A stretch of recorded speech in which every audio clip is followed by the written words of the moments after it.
statement you refer to, if you can just, in paragraph 49, you mentioned that you went to the party, and then the second sentence, which starts on page 16, if you can just, because you haven't dealt with that aspect, if you can deal with the sentence that starts, what was even more surprising is that General Shibiri was also at the party, and then just from there onwards, can you read that into the record, please? Can I read starting from where it says, at first we did not know that Yes. there were police officers until Nhlanhla told us that No. that these people are police officers, but he didn't mention their names. And then I went on to say I was not aware that Nhlanhla knew so many police officers that he can invite to his place. What was even more surprising is that General Shibiri was also at the party, sitting on the couch, and he appeared to be very comfortable. In fact, the music that was playing was being played from his phone that was connected to a speaker. At first, I did not know what to do, but then General Shibiri broke the ice and started talking. He said to Nhlanhla, why ungashongo ukuthi uvula police station la kwakho? Which can roughly be translated as, why didn't you not say that you are opening a police station here at your house? And then we all laughed about it. Thank you, Witness A. And then at paragraph 50, can you explain to us what transpired after that? Yes, at paragraph 50, we then, I was personally now looking at the situation, like trying to understand what was going on, reading the people that were inside, and then I could see that I was not comfortable at first with the fact that I was attending a party with a general, for the fact that I didn't even know that he was going to be there. So it felt tense at first. Okay. I then went out and took a phone and wrote a message to Witness B, not actually reporting, just telling Witness B to say, actually it was a question I asked it, guess who else is in attendance at the party?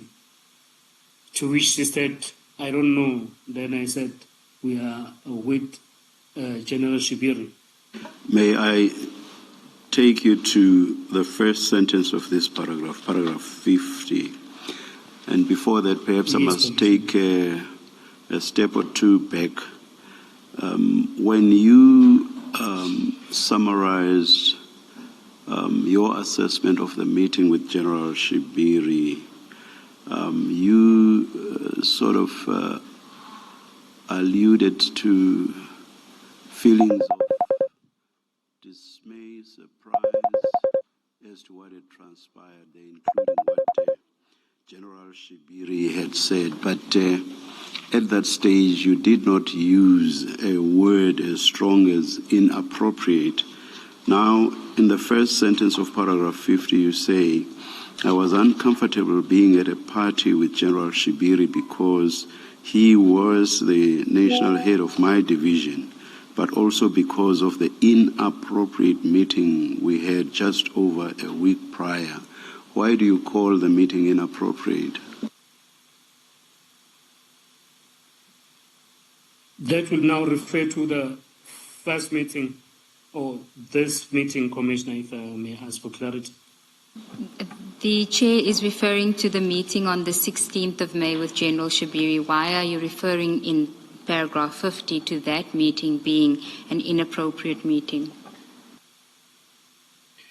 I'm referring it to be inappropriate now because when we reported it to our commanders, we were told that it was not supposed to have taken place without our immediate commanders knowing, which is now General Khopane, to the extent that we were even advised not to ever go there again unless we tell her and she gives a go-ahead.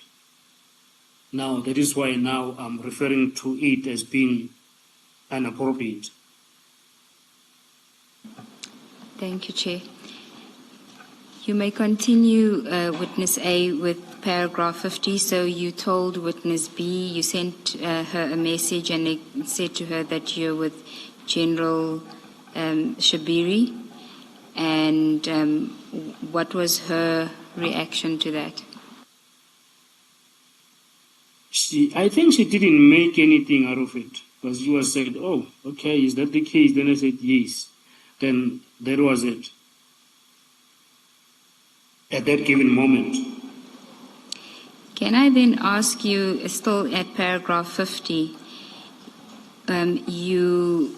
what is it that you had expected from General Shabiri at that party? Because we are talking about a social setting now. But in your statement, you mentioned that you had a certain expectation. Yes, this was a social setup.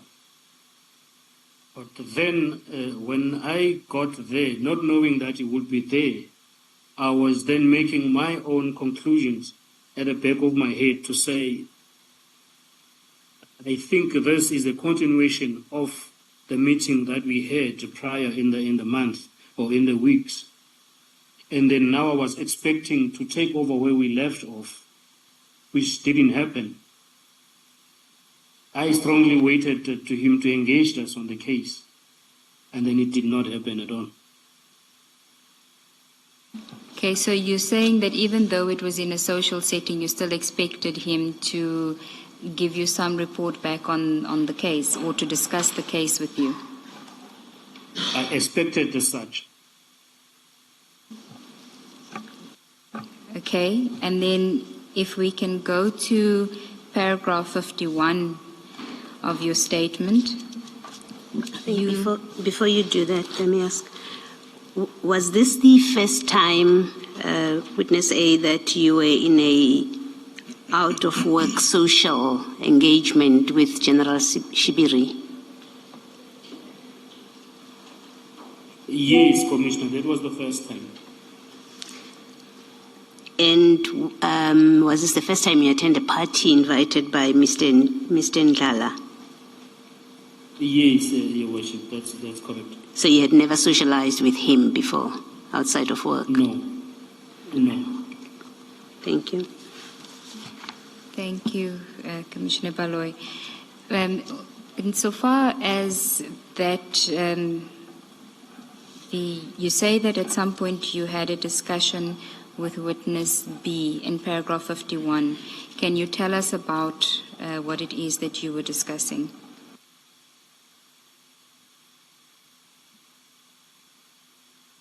That will be now the discussion as we were at the party. No, in paragraph 51 on page 16 of your statement, you say that Yes. you had a discussion with Witness B.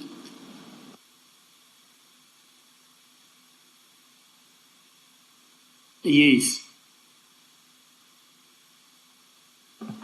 Do you want to elaborate on that, or maybe it would help you to read that paragraph 51? Yes, I think that the discussion that I had with Witness B was that I wondered if this social party had anything to do with the events of April and May, which means now the case that happened in April and the meeting of the general in May, or it was just a party that it was a coincidence that we're meeting with the general there. Okay, continue. And then maybe I can just read this Yes. to the record. That the only conclusion that I could come to is that General Shibiri asked Nhlanhla to invite us. I now think that it might have been part of the plan to test whether this colleague of mine that I was with or I were perhaps open to the undue influence, especially since witness 1 Witness B. posed the questions to the general when we were at his office to ask what is he doing about the wrongdoings of the police, which could have then been to say it is not easy to bring her in. Those were the thoughts that were ringing in my head at the time. Thank you. And then in paragraph 52, you speak about yet another invitation. Can you elaborate on that? Paragraph 52 was a week that followed the one that we were.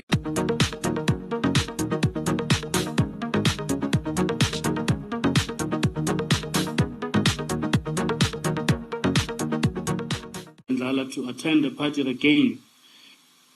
And then unfortunately I was not around Gauteng, I could not attend. And then my colleague agreed to attend to a party. And then I asked him to tell me what is happening at the party, what is he saying, and all that. And then indeed he did attend to a party, which I think it was on the 30th of May, 2024. In your statement, you say it was the 31st of May, 2024. The invite was on the 30th of May, which would have been the Thursday. That is correct, Commissioners. Okay. And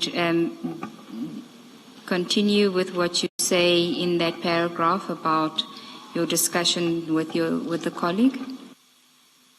Now the colleague called me at around 21:30 that evening and told me that and asked me to guess who else is in attendance. Then I said I don't know because I'm not there. And then he counted to me the people that were in attendance. And then to my surprise, General Shibiri had been now joined by 2 senior officers at the very same party, which was Gauteng Provisional Commissioner, Lieutenant General Tombeni, and Brigadier Nkwashu, who is a Deputy Commissioner at Setibeni District section in the Vault. Okay, and at paragraph 53, if you could, for the record, just read that paragraph into the record. Yes. Then it will go as follows. I suspected that the second invitation was yet another attempt to see if this colleague of mine and I could be influenced.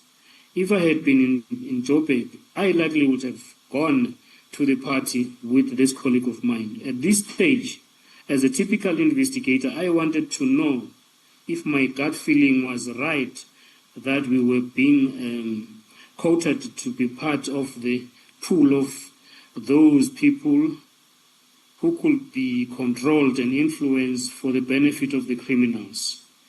In fact, when the TRA was performed or was conducted in respect of our personal safety, I mentioned the invite of the 25 to the house party, and this information formed part of the factors taken into account to assess the possible threats and risk.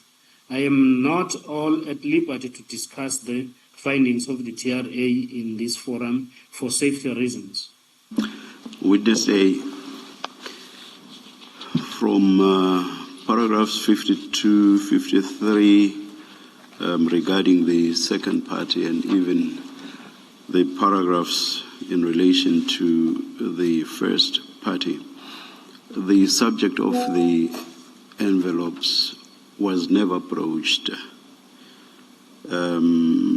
Is your suspicion then not at variance with this reality, that is the reality that this subject was never broached?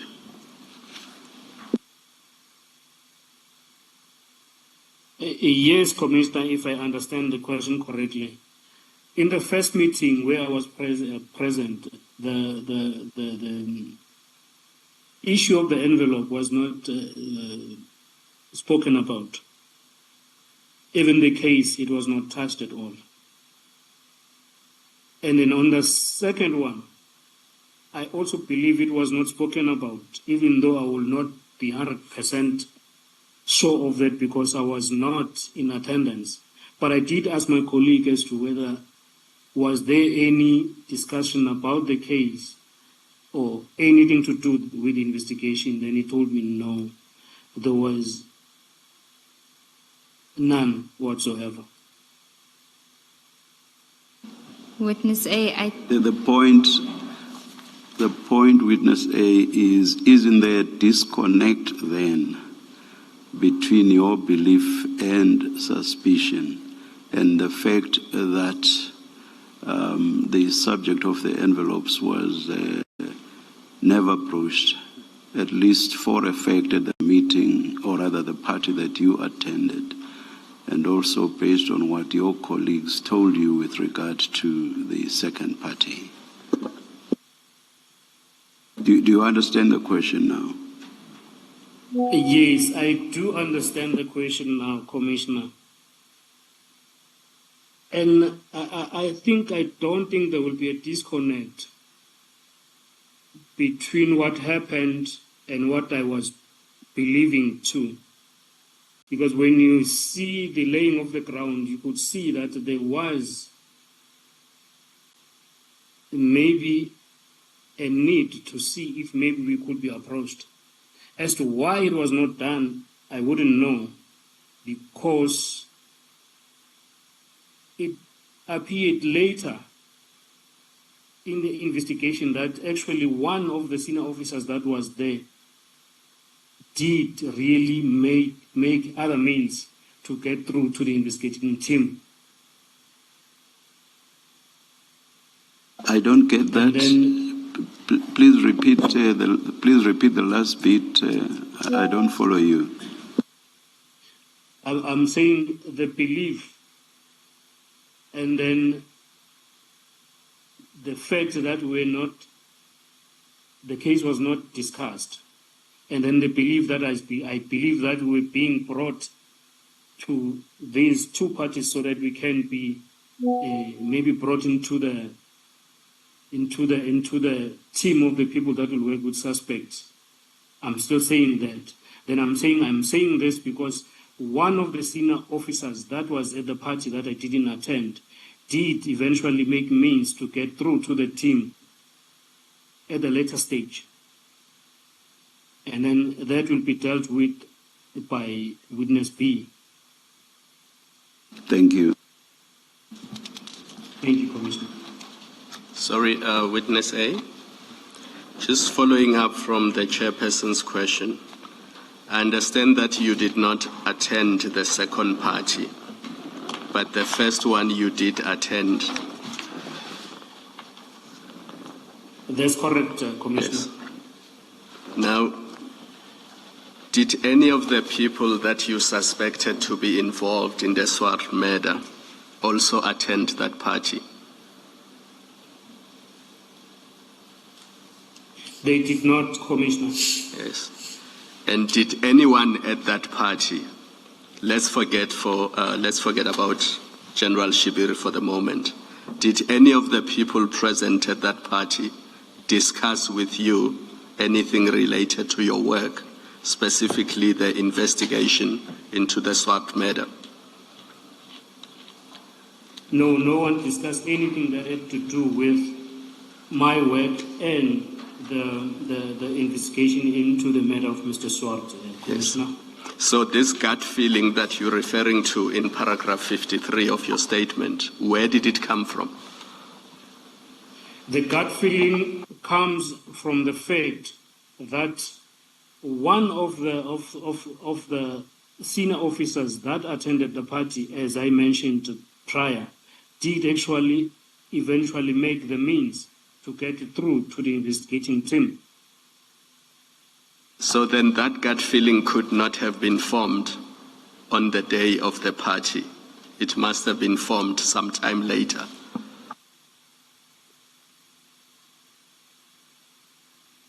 For the fact of the matter, it actually was. It was formed today, and I always had a gut feeling to say, this cannot be a coincidence. This could not be happening. It's just that now no one took it a step further to say, hey, come, let's discuss the case. But the gut feeling always have been there.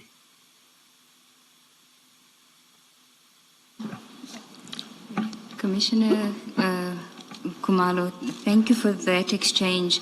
There are aspects of the witness's evidence that he cannot disclose that adds to why he had that gut feeling for matters that relate to safety issues, and that is why he's a bit hesitant to say go beyond it just being a gut feeling.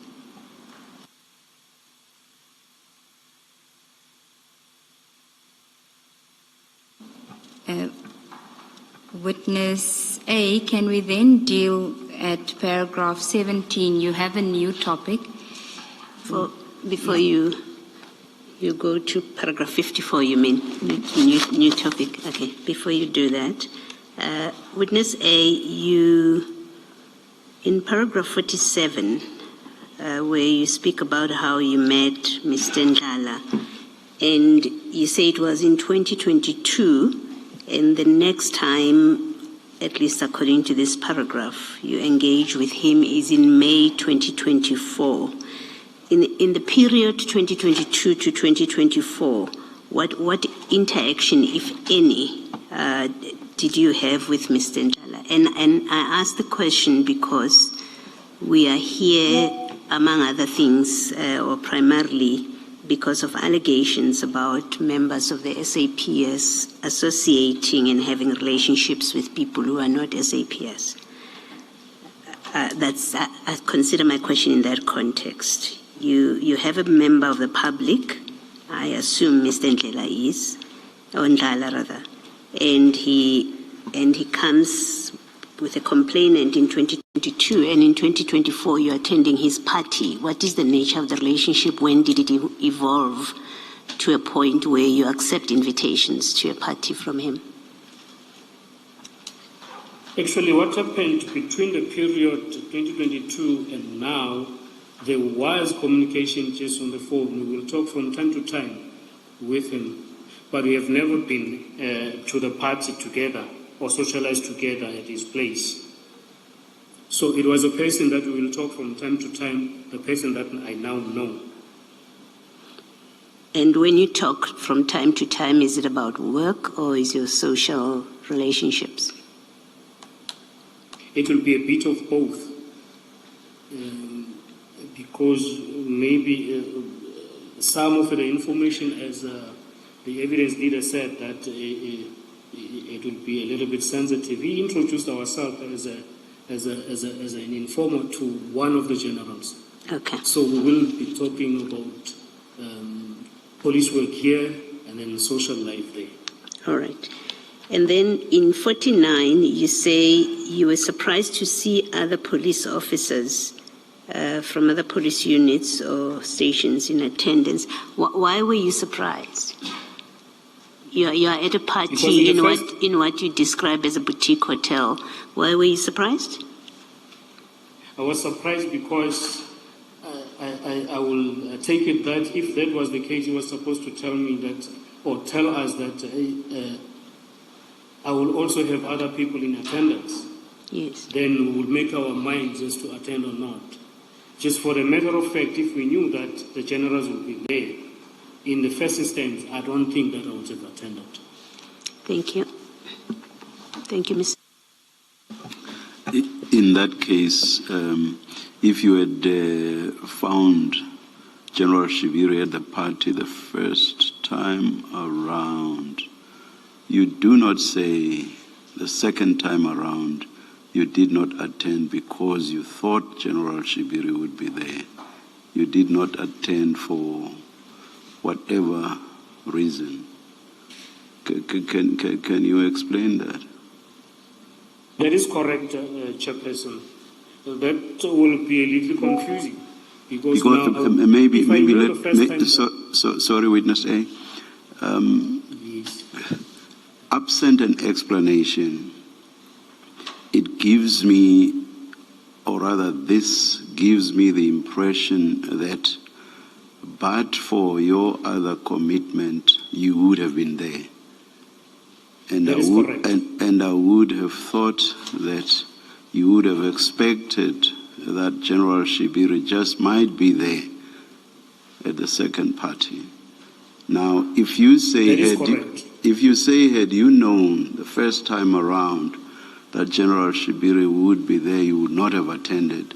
Can you explain now your acceptance that but for your other commitment, you would have attended? I think now it changes the scenario because now we've got the situation where in the first instance we met with the general, he was there, even though I wouldn't have attended if I knew that he was going to be there.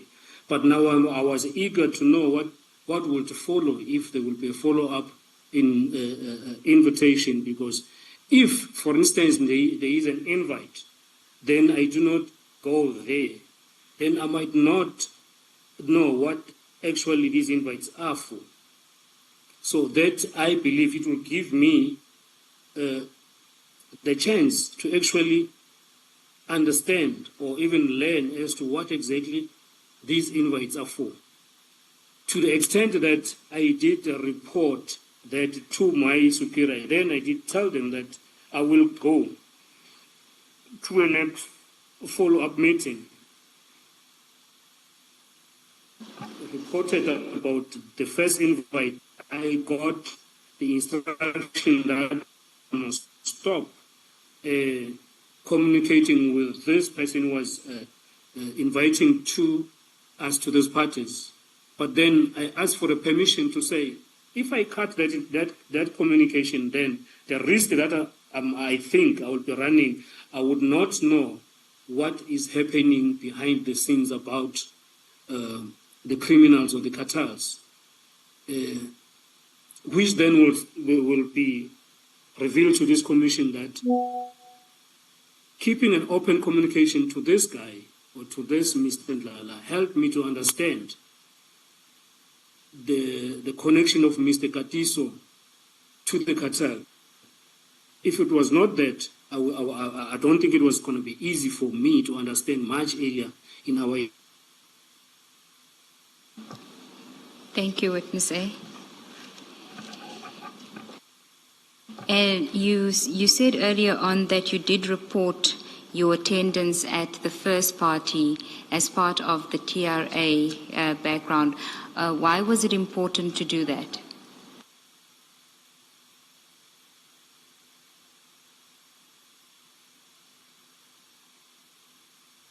Chair, I think we've lost the...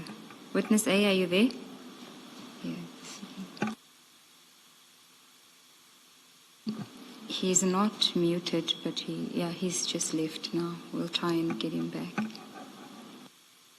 Should we adjourn and... I think so, Chair. We are raised by the ones who know what to do. This Heritage Month, we honor a legacy of love that heals. From Oma to Mama to you. Relief is in our roots. It was just a network connection. Oh, is it sorted now? It is sorted. Okay, thank you. My question was related to why you felt it important to report your attendance at the first party on the 25th of May as part of the TRA background facts. I felt to me it was important to report it because when I sat and thought back and discussed it with the investigating team, we understood it to be something else. It didn't actually come as a pure social gathering. If it was a social gathering, then it would have come at a wrong time because now we were having this case that was linking to these dangerous people. Then that information was sourced or it was given to us by the same general that is now at this social gathering, which then also added that this person who is inviting us there turned out to have knowledge about Katiso and the cartels. Even though I did not mean to discuss it to that extent, because I think for me it's a little sensitive. There is actually more to it. Thank you, Witness A. Then if we can go on to your next topic, which is the ballistics investigation, and you say possible tampering. That is page 17, paragraph 54. Can you tell us what it is that you are referring to in this paragraph?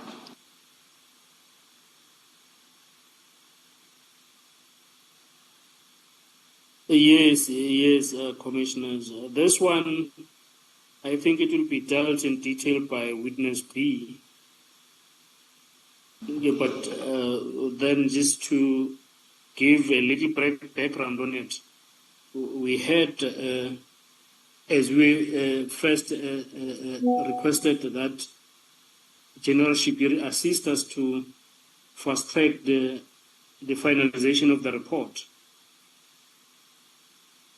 And then we did eventually get the report that was given to us.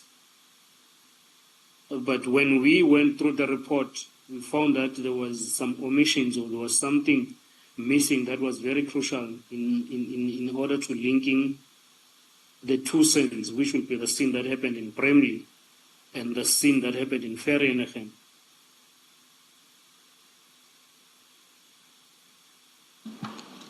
And why do you call that, as you title it, possible tampering? Why would it be tampering that there's something missing in the ballistics report that you had received? When we read the report, it will be remembered that there was the 15 cartridges that I spoken about when we started that were found in the Viano. And then it was our hope that these cartridges were either going to connect or link the suspect or the firearms to the Vereeniging murder. But then when we read our report, we could find that the ballistics analyst that was doing the analysis did acknowledge receiving the 15 cartridges when the exhibit were brought to him. But when he was compiling his report, he didn't speak to the ballistic as to whether they link or not. So that was the omission that I'm talking to. So why don't you categorize that omission as just an error? Why do you say that it's possible tampering? Yes, it could have been an error, but now it depends as to how you categorized it at the time. I thought it could be an error, an omission from your side, or it could be like to say, I'm not going to do it, I'm not going to to mention these to that report, which will then be an omission. So it just depended to the person who's reading it to say, but I'm taking this to be this, and I'm taking this to mean this. Was your concern that it mentioned the cartridges, so he was aware that the cartridges, but it didn't link the cartridges? There's nowhere in the report where there's a linkage made to those cartridges and the scene, the murder scene. Yes, it did. He actually did receive the cartridges brought to him to do the analysis on, like to do testing. Then it will be expected for him to give a report to that. Then the report will be either negative or positive. There was no such. So that could mean that it was an omission or maybe just an error from his side. Sorry, Advocate Siegels.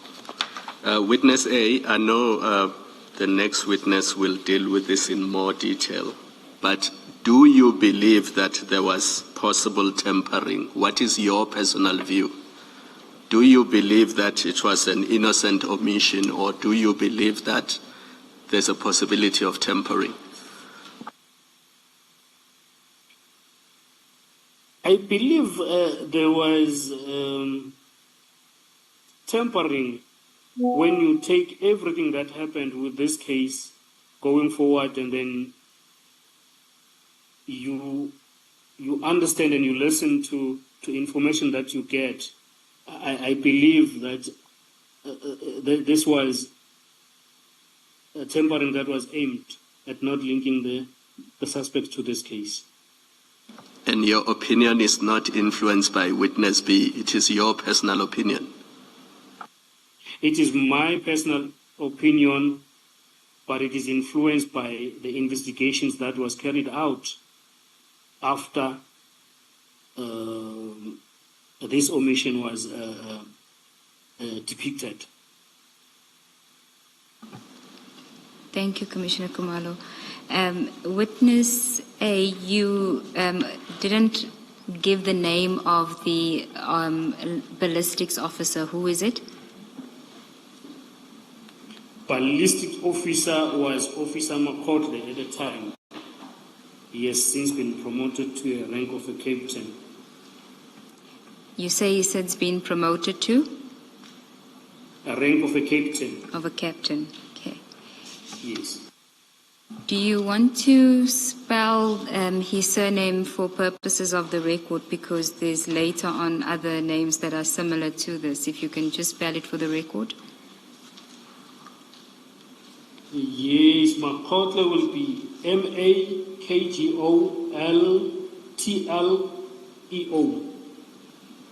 You mixed up some of the letters. Please start again, Witness A. It is Makhwanazi,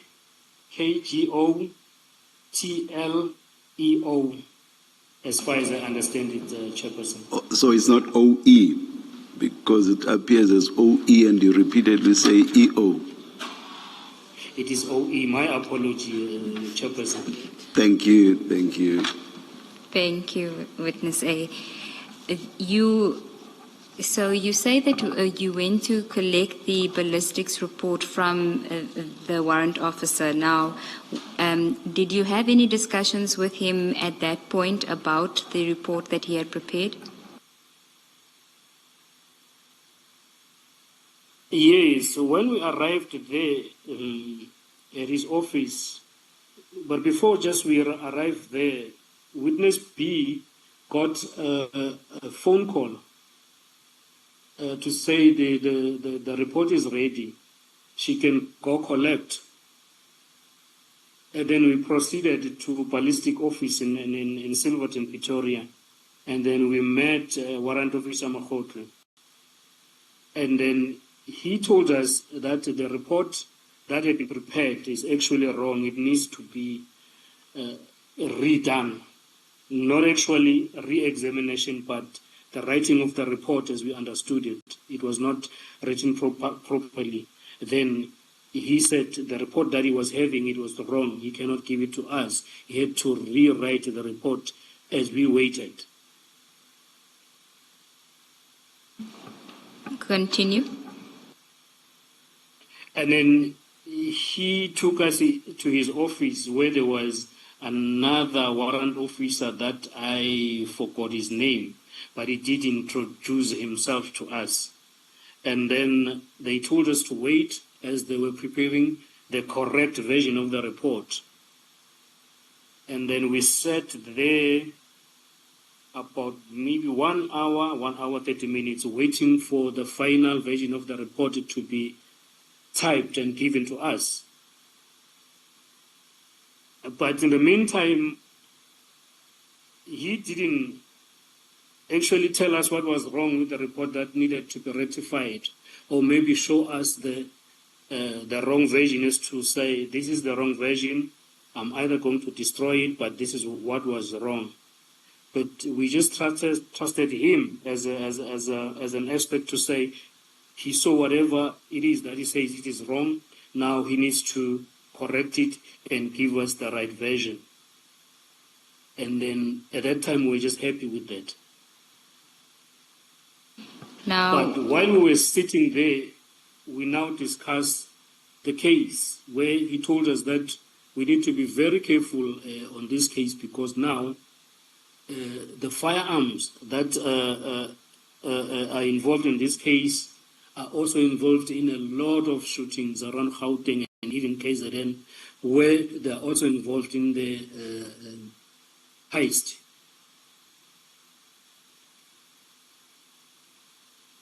yes, continue. And then he said, even communicating openly to other people about this case is very dangerous, because it seems like the people that are involved in this case are very dangerous, looking at the involvement of this case, of these firearms to other cases.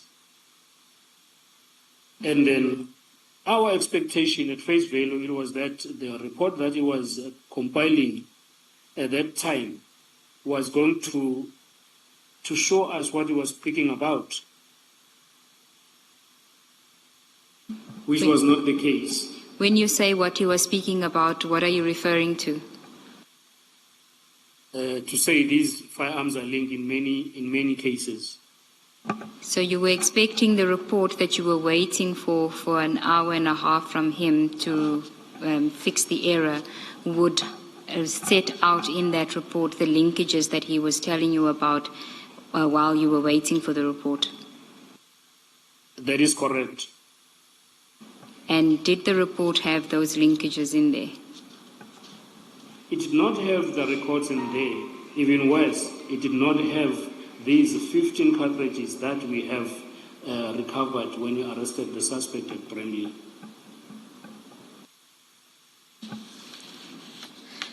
Thank you, Witness A. And we note that you say that Witness B will deal with this in more detail.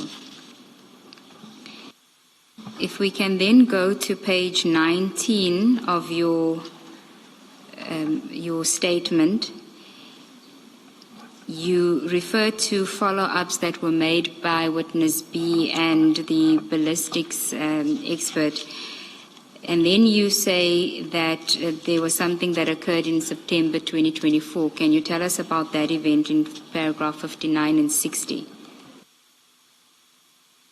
That will be now in relation to the ballistic investigation. Correct, paragraph 59 and 60. Yes. In paragraph 69, it says, I know that Witness B had made follow-ups with Warrant Officer Mkhwanazi regarding the ballistics report and was not making such much of a progress. Then sometimes in September 2024, we decided to take the firearms to another lab, which is also a SAPS lab in KZN, for them to be re-examined, or maybe just to see if they could get any linkages. And the linkages, Sorry, witness A, the linkages that you are referring to is what, the 15 cartridges or the cases that he had told you about, the other cases that he had told you about? It is the other cases that we are told about. Okay, Because continue. at this point, we were not even aware that these 15 cartridges are not mentioned in his report. Okay, so you didn't expect or have any knowledge of the ballistics insofar as the 15 cartridges were concerned. It wasn't something you were looking out for. It was you were looking for the linkages that he had told you about while he was preparing the report. Yes, we're linking for the linkages in as far as we were told when he was doing the report. And maybe I just need to also mention that as we were advancing with our investigation, we already knew that these suspects were involved in a lot of shootings. Some of the dockets were already with us. Then we're expecting to say, if these firearms were found in Vereeniging, and maybe, for instance, we know that this person is also involved in shooting and killing a person, there, on a docket that I'm also carrying here, that I was thinking, why am I not getting a linkage? Or we were expecting to get such linkages, but we did not. And then that was a little bit of frustration on our side, which is why we decided to take it for second analysis in KZN. Okay. Witness A, just so that we don't lose each other, please go to paragraph 55 of your statement. Yes, Commissioner. The firearms you refer to in line 4 of your statement, where you say you accompanied your colleagues to the forensic laboratory in Silverton to collect firearms. Are these the firearms that were collected or taken or confiscated when the arrests were made after the Swart murder? Are those the firearms? That is correct, Commissioner. So they were in Silverton, and when you left Silverton, did you leave with those firearms, you and your team?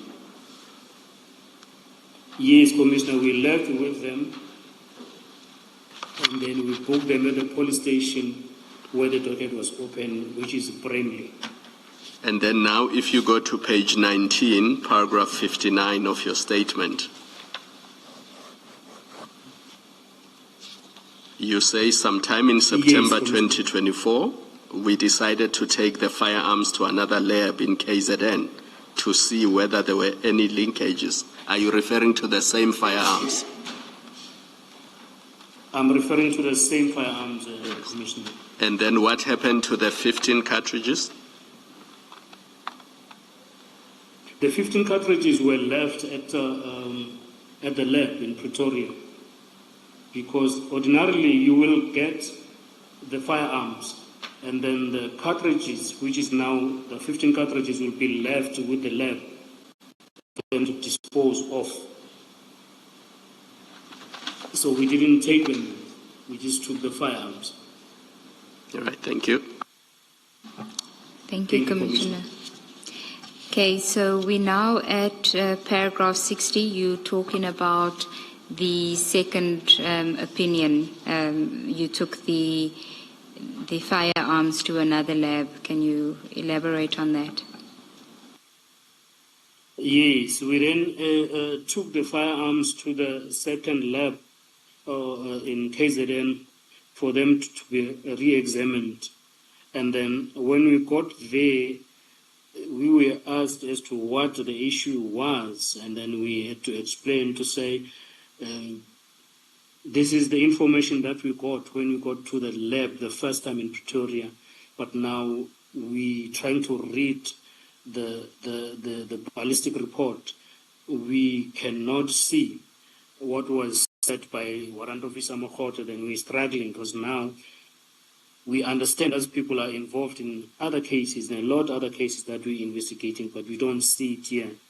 And then, would we please be assisted? You may continue with who was it that was assisting you at that lab in KZN? We were assisted by a warrant officer, Kada. And what did he tell you? Sorry, I didn't hear that, Commissioner. I interrupted you, so you were saying Warrant Officer Kada? Yes, he's a ballistic expert. He was the one who was going to assist us with this ballistics that we are asking about, that we are requesting to be assisted on. Okay, you mentioned that you voiced your frustrations to him and then you also needed assistance from someone else. Can you just elaborate on that? Yes, we informed him what has happened, and then we gave him a little bit of the case, and then we also gave him the report that we got from Pretoria, because we were carrying it with us, to say, can he read through it and interpret it to us, because it's quite a technical report. You need someone who understands it well to read it back to you and tell you what it actually says. And then at a first glance, he said, but there is 15 cartridges that was taken to ballistics.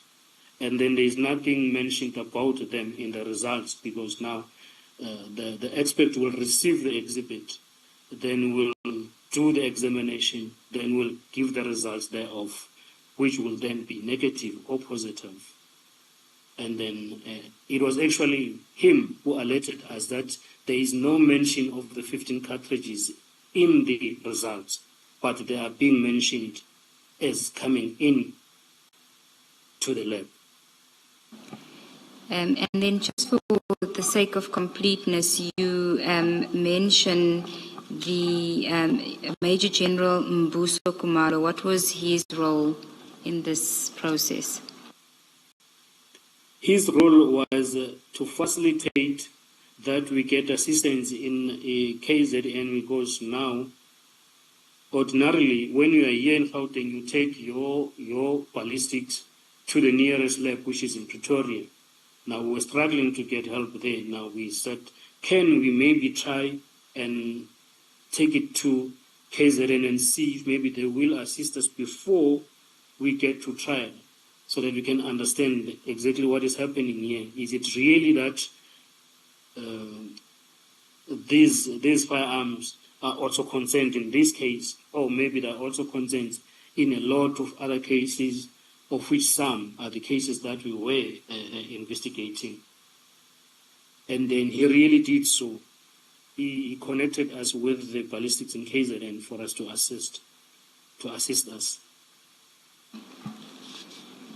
Thank you, Witness A. Can we now go on to the next topic, which is on page 20 of your statement, starting at paragraph 61. You've titled it Tau's Bail and the IO's Request for Assistance. Yes. On this one, it mainly deals about Tau that was now applying for his bail at Vereeniging on the murder case, because initially mainly deals about all three of them. Bail was now applying for his bail, and then Tau at Vereeniging on the murder case, bail on new facts. Because initially mainly deals about all three of them. Bail was now to be released out of prison, so that he can get better medical services outside. Well, what condition is it that he relied upon? He told the court that he was diabetic, and then he told that his condition would need him to be at a facility outside of the hospital. And then he was granted bail based on that. Okay, so can we just go a step back before he's granted bail? You speak about the 1st of August, 2024. Can you tell us about that? Yes, the 1st of August, 2024, it was the eve of the day when that was granted bail. And then I got a phone call from Nhlanhla again. And then he told me what was going to happen about bail. He actually expressly told me that I was going to be granted bail. Then he told me, nah, that cannot happen because we've got a strong case against him. And he has already failed his first attempt. Then he told me what was the plan, according to him. And then he said, Tau is going to pay his way out. If that fails, he will escape. If the second one fails of escaping, he will eliminate the investigating officers, meaning he will kill them. Then I said, he's just making stories. That's not going to happen, meaning getting bail, not talking about killing or escaping. I was talking about bail because I was so strong that the case that we had against him is actually very strong. Witness A. What happened on the second? Witness A, you say the WhatsApp call was from open quote someone, close quote. Did you establish from whose phone this call was made? Yes. It was from Mr. Oh, I missed that. I'm looking at the statement, and because I sort of suspected that you did mention the name now, I whispered to my co-commissioner. He, like me, missed the name as well. I'm very sorry. I was looking at the someone in the statement. Thank you very much. Yes, Commissioner, thank you. And then now I reported this call only to the second witness because I didn't really make something big out of it. I said, I told her to say, hey, I got the call from this person because now she knows him because we've just attended the party there. This is what he is saying. But I didn't take it as something serious. Only to be surprised on the following day that Tau really was granted bail. Then it kind of changed the whole situation. When you say it changed the whole situation, what are you referring to? It confirmed what Nhlanhla had said to me on the first. And then it also confirmed what he used to be saying, like along to say this person is connected to the Mlife who is connected to the cartels. And then it confirmed to say when he said they will pay their way out, or if that doesn't happen, they will kill the investigating team. Then I could see that one of what he said, one thing of the three things that he said it will happen has just happened. So now it meant we needed to run fast to stop them doing maybe the second or the third step on the things that he said it would happen. Now, And then I called him again. I called him again on WhatsApp call.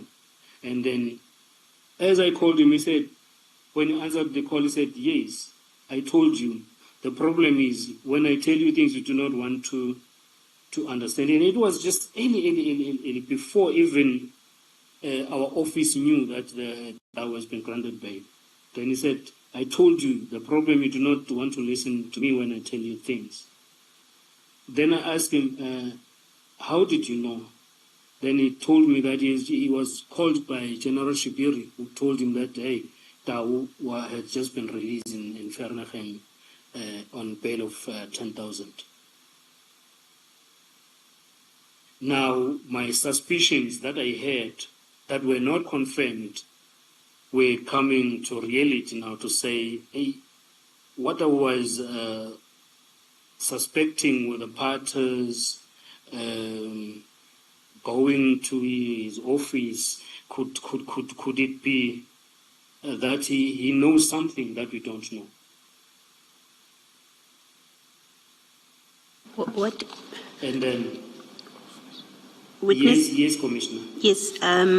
What did you understand him, or what did he mean when he said, he also said that I did not want to listen to him when he tells me about such things? What does that mean? You discuss with him ordinarily and his place in your work? He will tell me a lot of things about this case. Amongst the things that he will tell me is to say, hey, Mfo, recuse yourself from this investigation because it is dangerous. The people that are behind this case are actually dangerous. You will get yourself killed. Then I will take it as if just someone who just want to intimidate you. Then I'll say, hey, it always happens. And then he will go on and say, the person that you're working with, who's now witness B, is not telling you that she has already received money in order for her to release Tau or not to oppose bail for Tau. Then I told him that is impossible, it's not going to happen. So in a nutshell, those are the things that he was telling me. But the 2nd of August, it means that we needed to work very fast to alert our commanders at the very highest level of what has happened and what was coming along, because most of the things, it was just between me and witness B and maybe a few other people, but not reported directly to the senior officers. But on that day, we thought that we actually need to report this and lay the foundation as we were coming from the first appearance to this day, so that the senior officers can take a decision from there. But other than that, we were feeling scared. We were feeling really, really scared. To such that I requested to be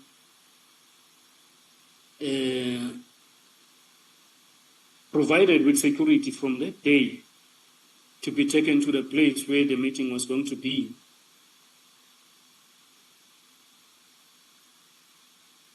In order for us to pave the way forward.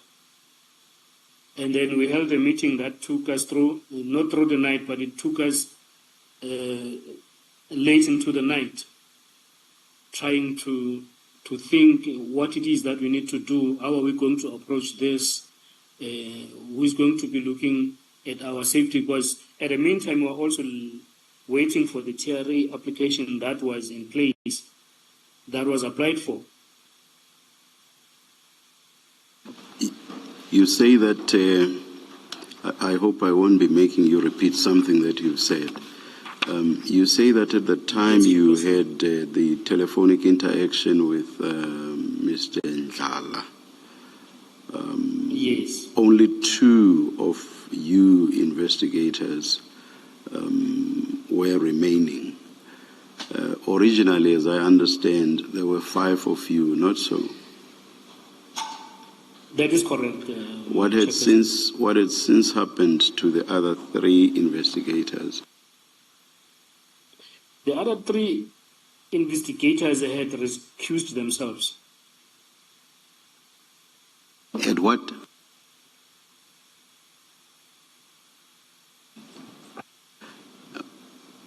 You said had recused themselves. That's I'm used to that term being used in the context of judicial officers or people who preside even in tribunals or other adjudicative fora. So I'm not used to it in the context of investigators. Can you explain what you mean?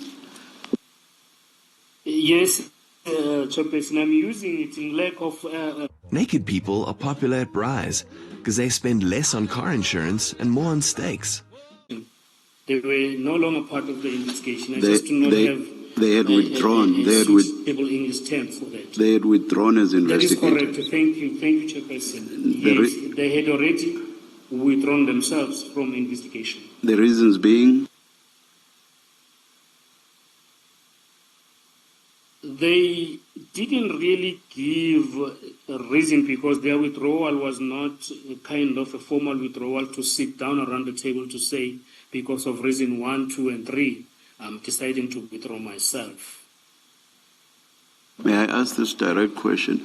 From the testimony of General Mkhwanazi, the distinct impression we were given is that investigators withdrew because of the threats that were brought to bear upon all the investigators. Would that be, which I believe was part of what led to 10 members of the PKTT being brought to Gauteng. Is that factually correct or not? That will be correct, Commissioners. But what I was saying is that there was no formal withdrawal to sit around the table to say, for reason number 1 or 2, I'm withdrawing myself. But I think the pressure that the team was facing could have amounted to them to withdraw themselves.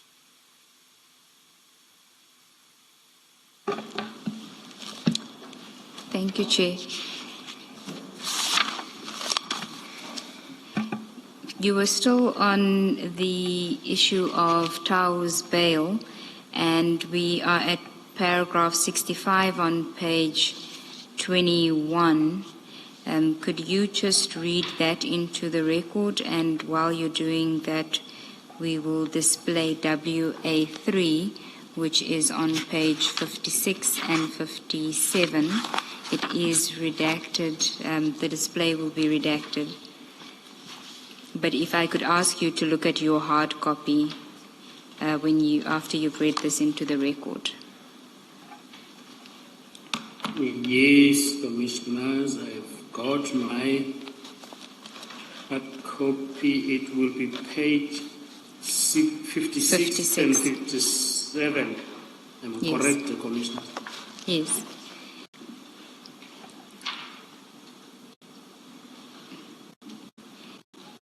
Can you tell us what it is that we're looking at without mentioning the name of the person who's sending this message? Yes.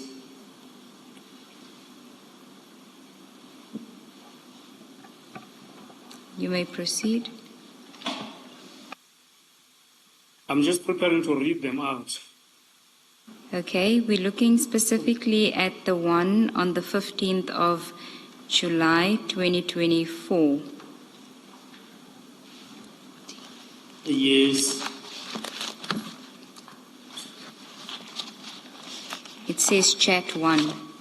Do you have it Chat with you? 1. Yes, I have it with me. Can I just please switch on the light because it is quite dark where I am? I'm asking you not to look at the one that's on the screen because it's redacted and you won't see some of the information. I think he says it's dark. Yes, I want to read He from wants the the hard light. copy, but I just need to switch on the light of the place where I am. Please do so. I can see clearly. Okay.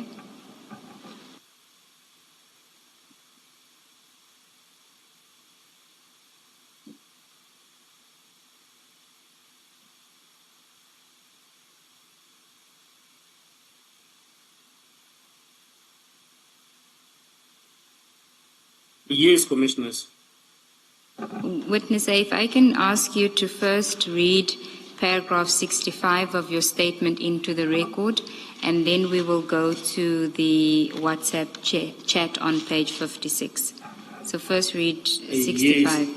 Yes, the paragraph 65 goes as follows. It says, our investigation also revealed that in a WhatsApp chat on the 14th of July 2024, someone sent a message to Molefe saying, appearance for bail application today. Next court appearance, bail will be granted for him. Dawo's next appearance was indeed on the 2nd of August 2024, and he was granted bail. On that day, Molefe sent a message to that person saying bail granted with emojis. The next extract from this chat is attached as the paper that I'm having here. Okay, so then if we can then go to page 56, which is WA 3. Do you know Yes. where this chat came from whose phone this chat came from? Yes, it came from the downloads of Mr. Molefe's phone. Sorry, you say the downloads from Mr. Molefe's phone. Yes. When was his phone obtained? His phone was obtained during his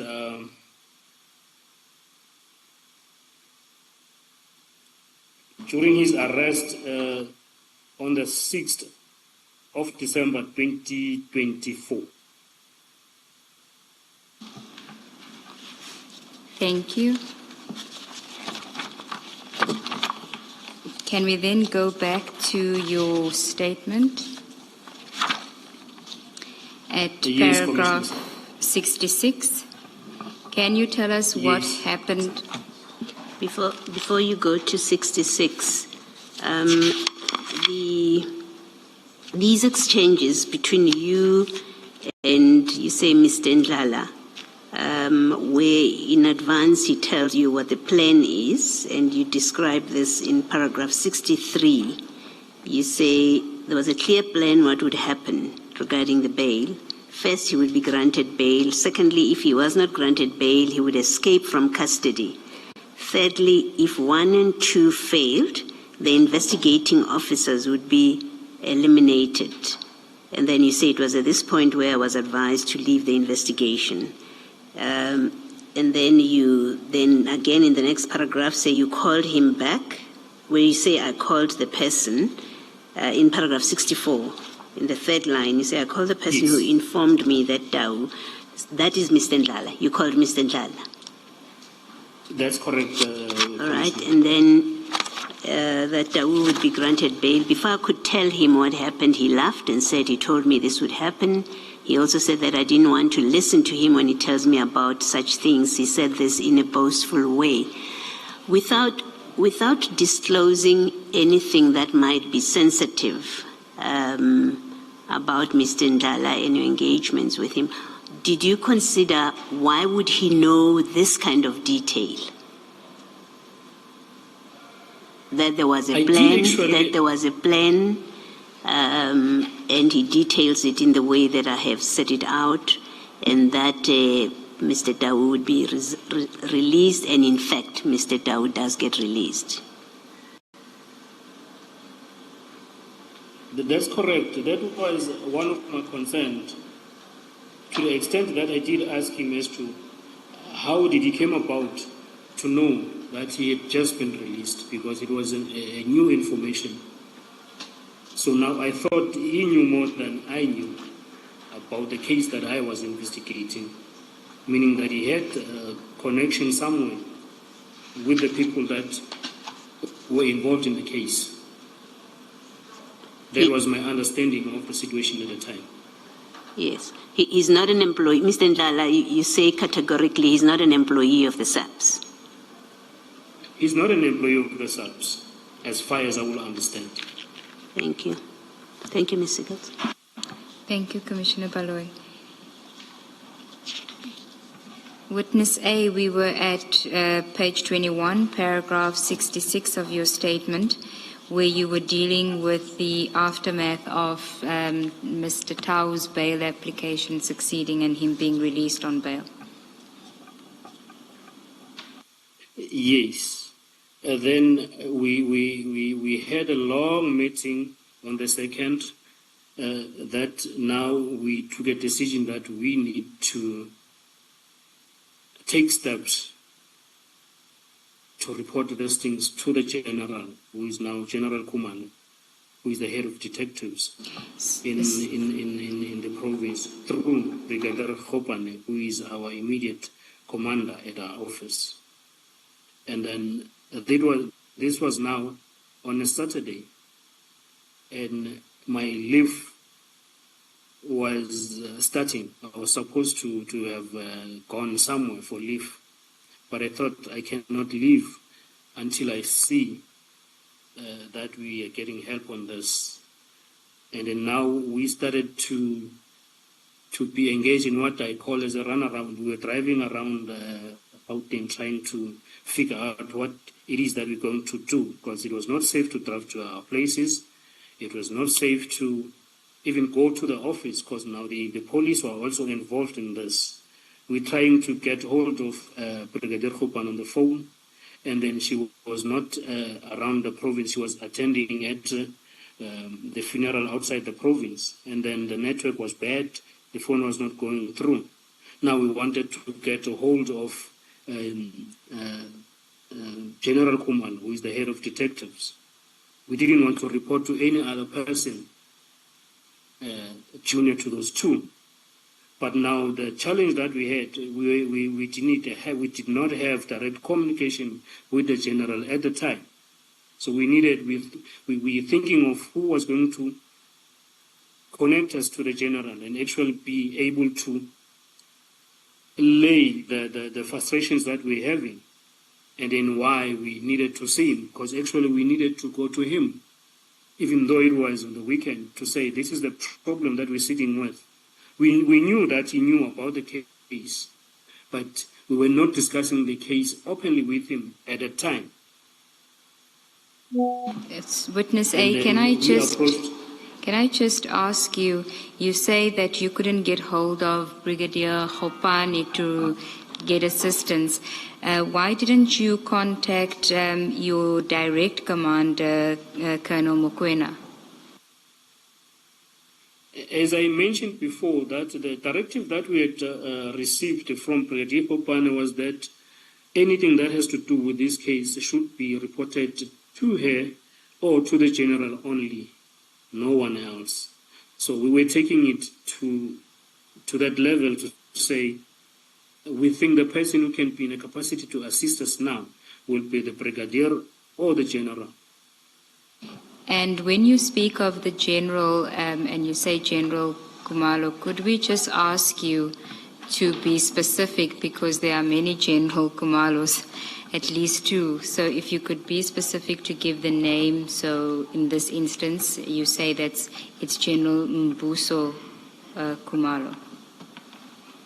That is correct. This is General Mbuso Khumalo, who is the head of detectives in the province, in Gauteng.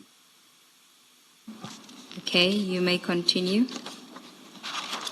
And then we thought of one of our colleagues who thought he may have a direct communication with the general, and then we drove straight to his house, and then we told him what was happening, and then he tried to call the general there and then, but unfortunately the general could not pick up. Then he said, no, we should relax, the general is going to come back.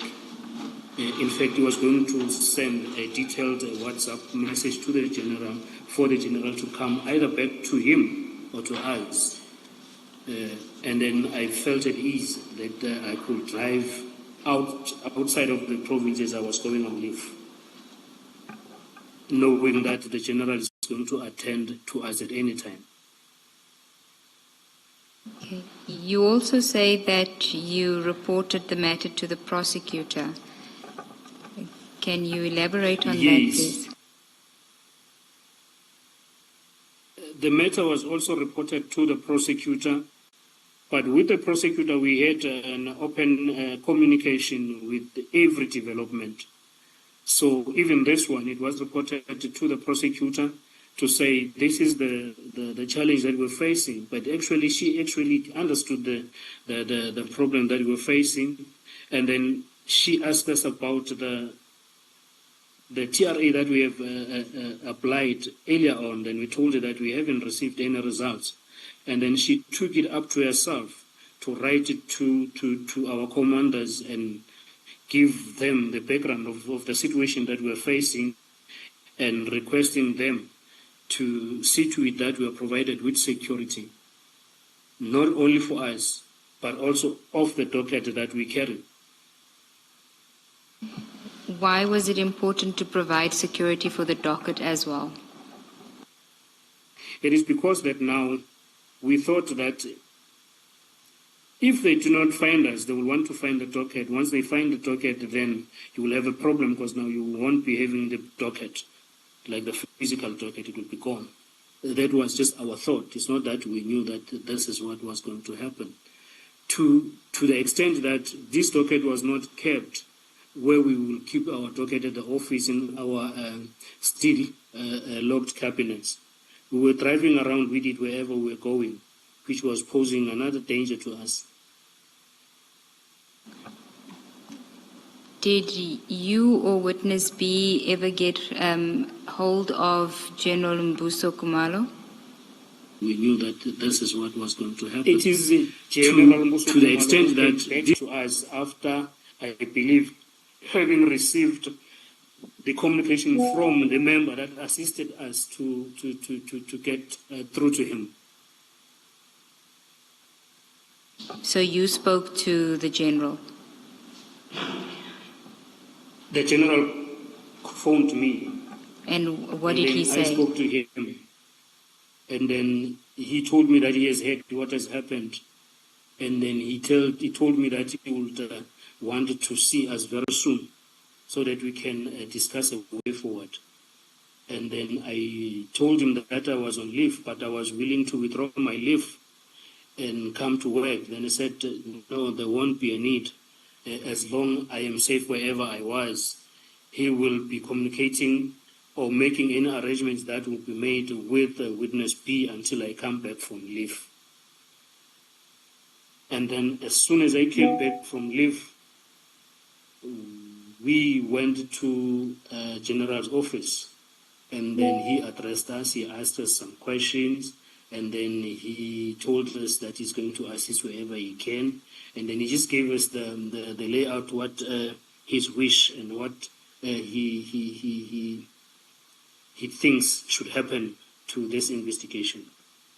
Okay, can I just take you a step back while you were still on leave at paragraph 69 on page 22?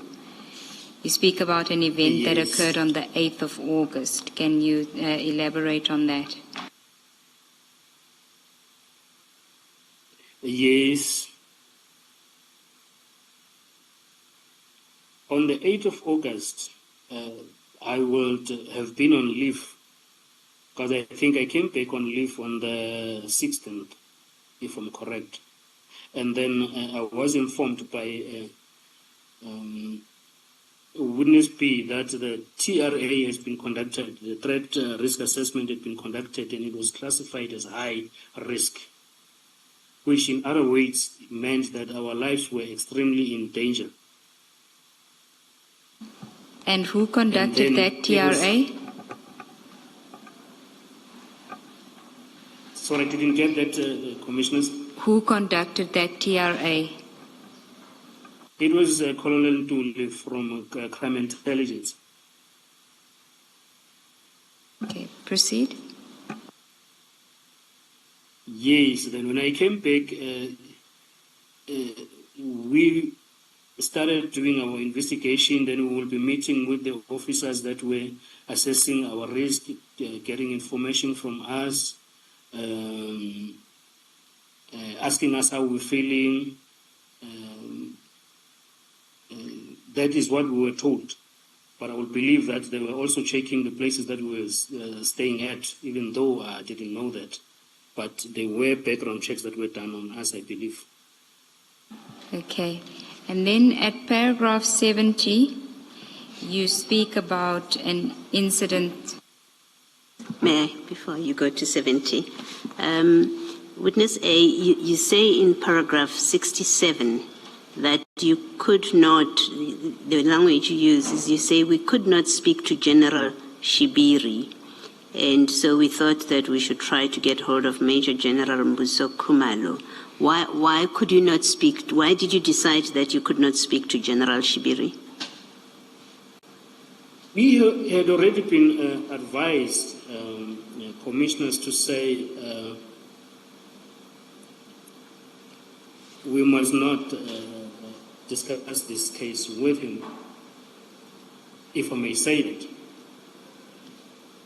And then also the confusion that happened with the parties and us called to his office, we at this time, up until today, we hadn't figured out if it was him assisting us or if it was him trying to get information from the docket and everything. So it was safe to deal with the people that we trusted at the time.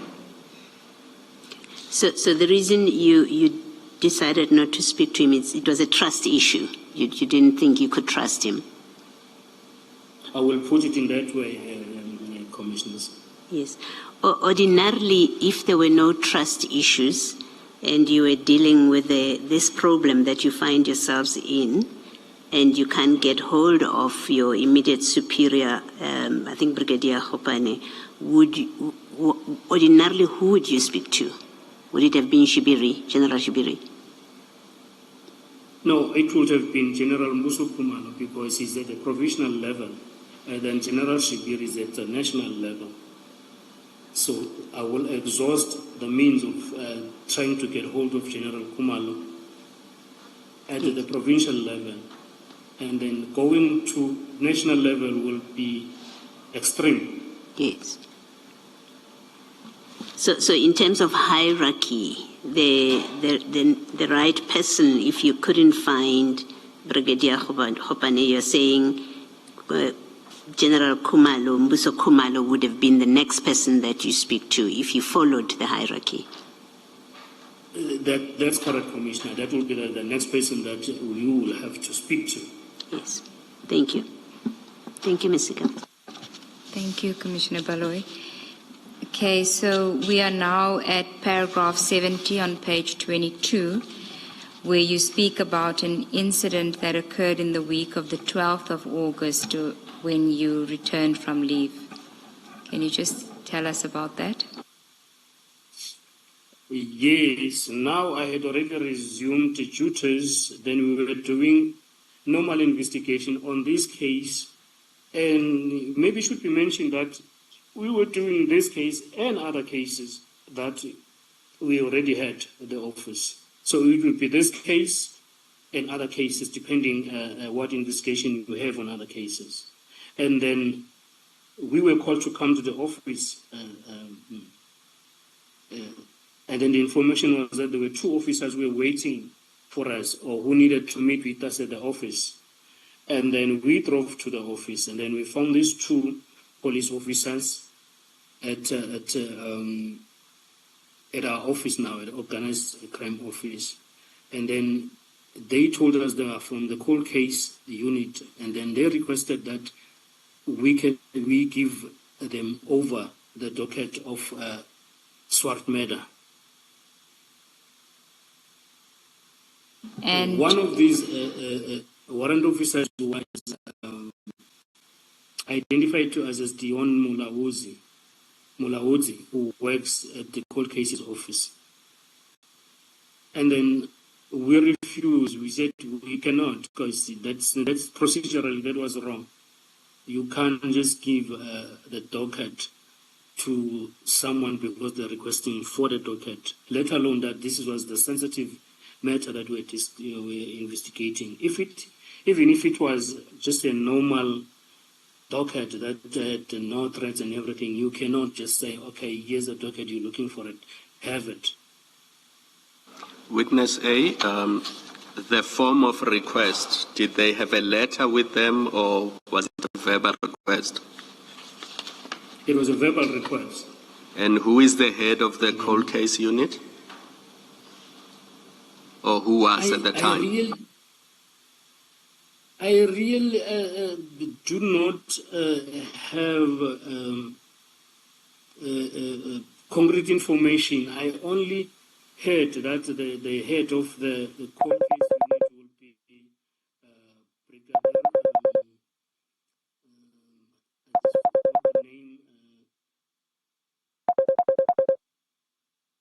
He's Brigadier. Yes, he's heading it, but I have not seen the structure of that unit. I don't know if that is true. And just for our benefit, what is a cold case in the context of the South African police system? The cold case is a term given to the cases that one would say they are lying dormant. They have been opened, and then there is no breakthrough for a certain period of time. Then they will be referred to as a cold case, which will then mean that they need a certain or a different approach from a mainstream approach that maybe the station or any other unit will be giving. Then they are ordinarily transferred or given to the cold case unit. But this one of us, it was a fresh case, and it was not called in a way that the people were already arrested and it was court going. So it didn't really fit the category of it being investigated in that unit to start with. So you, as one of the investigators, had not yet formed a view that you've hit a dead end with this case? No. Actually, the progress on the case was wonderful. We were having leads. We were getting closer to even arresting fourth suspect. And then we had good linkages to the suspect that we had already arrested. So there is no way that it could have been referred to as a cold case at that stage. Thank you, Commissioner Khumalo. Is it, Witness A, is it not possible that whoever approached you may have considered this to be a cold case because you were not discussing it with anyone? You've testified that a very small circle of people knew anything about this case as per instructions, and there was good reason for it. Is it not possible that there may not have been anything sinister with these two gentlemen who come and ask for it, for the docket? I wouldn't think so, Commissioner, because even if that would have been the case, the time frame did not allow for this case to be categorized as such. And then besides that, this case was all over the news. You will go around, you will know about this case to say there is 3 people that were arrested for the murder of Mr. Swart in Vereeniging.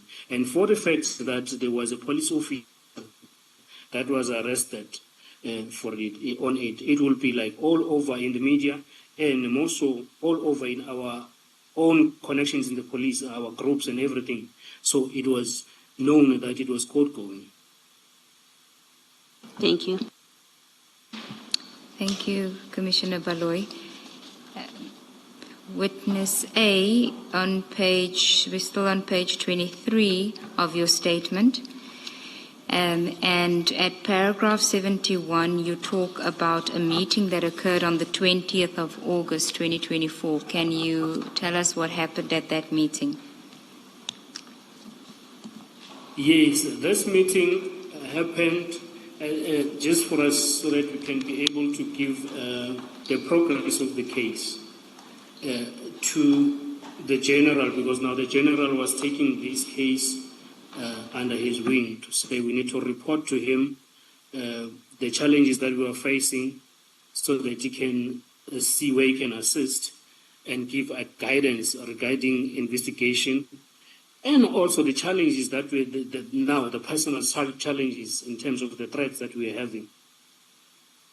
So this was one meeting of the regular meetings that we're having with the general. Some will be just over the phone if he has time. If he doesn't have time, then if he has time, he will call us to his office to say, brief me, what is happening here?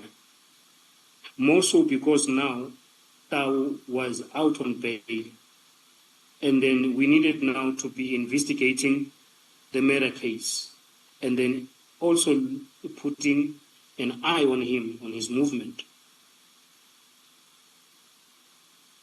And you speak about the responsibility for your safety and security of the docket. What transpired there? Oh, yes, that was solely taken over by General Khumalo. And then he told us that he will see to it that we will get the assistance that we need in terms of safety. And then he introduced to us to the people that were going to assist us in terms of protection. And who was that who was now responsible for your safety and the security of the docket?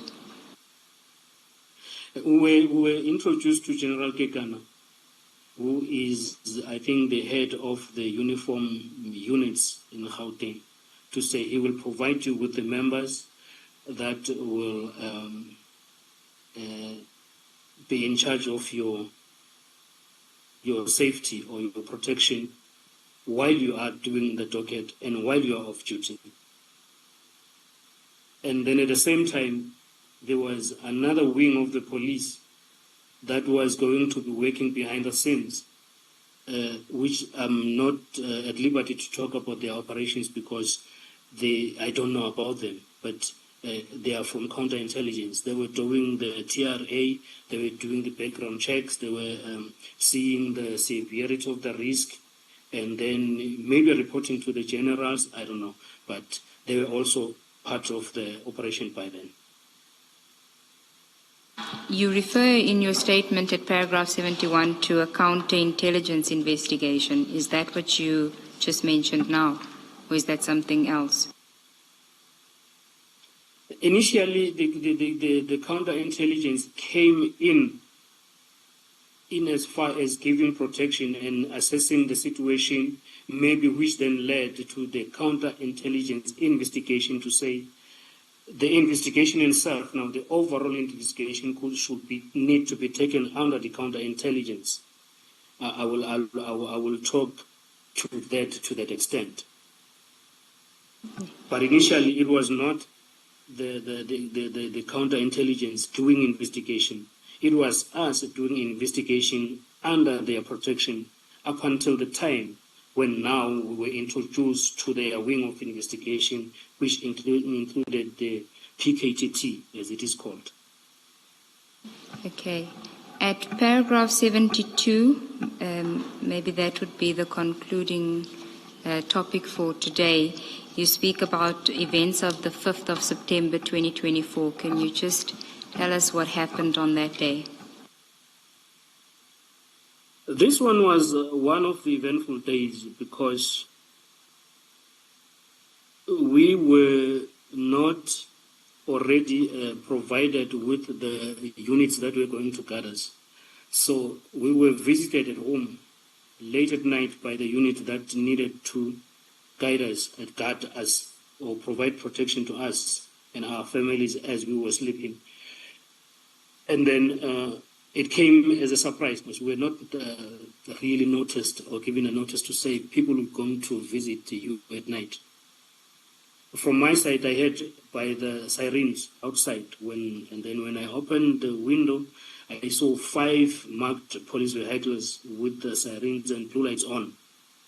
And then when I went to them, they told that they were being tasked to come give protection to me overnight. And then in the morning, the other team was going to take over. That one will be the TRT. and then we will be doing investigation, and then the other team that came at night will come change. They were changing shifts. So was it 24-hour protection? It was actually the start of a 24-hour protection. Thank you, Chair. I think this may be a convenient time to adjourn for the day. Let us adjourn and resume at 9:30 tomorrow.